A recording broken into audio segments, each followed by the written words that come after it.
Hey guys, welcome back to my channel. இன்றைக்கி நம்ம ஷார்ட்ஸில் ஒரு சிம்பிள் வீடியோ சூப்பி நூடுல்ஸ் எப்படி பண்ணுறதுன்னு பார்க்கலாம் வாங்க. வெங்காயம் பட்டை கொஞ்சம் போட்டு நல்லா எண்ணெய் விட்டு நல்லா தாளிச்சுக்கோங்க. வெங்காயம் நல்லா தாளித்ததும் ஒரு லைட்டு ப்ரௌனிஷ் கலர் வந்தான்னு நம்ம கேரட் பீன்ஸ் பொடியாக கட் பண்ணி வச்சுருக்கதை அதில் ஆட் பண்ணிக்கலாம்.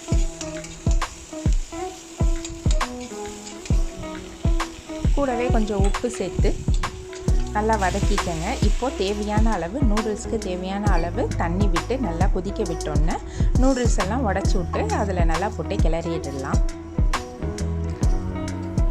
இது எப்போதும் நம்ம வீட்டில் நூடுல்ஸு செய்கிற மாதிரி செய்யணும், அவ்வளோதாங்க. அதில் சூப்பி நூடுல்ஸு செய்கிறதுக்கு அந்த சூப் ரெடி பண்ணுறது மட்டும்தான், வேறு ஒன்றும் அதில் இல்லை.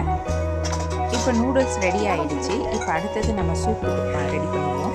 இப்போ நான் ஒரு பாத்திரத்தில் கொஞ்சோண்டு தண்ணி விட்டு கொதிக்க விட்டுருக்கேன். அதில் நார் சூப் அப்படின்னு சொல்லிட்டு ஒரு கம்பெனி பேக்கெட் வருங்க, அதை வாங்கி நான் தண்ணியில் கரைச்சி அதை கொதிக்க விட்டுருக்கேன்.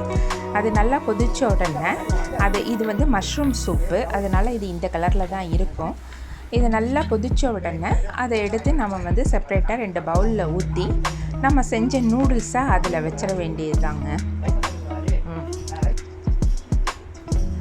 மேலே ஹாஃப் பாயில் ஒன்று பண்ணி அது மேலே வச்சுட்டு டெக்கரேட்டிவாக வச்சிட்டோம்னா முடிஞ்சிடுச்சுங்க. அவ்வளோதான் சூப்பி நூடுல்ஸ்.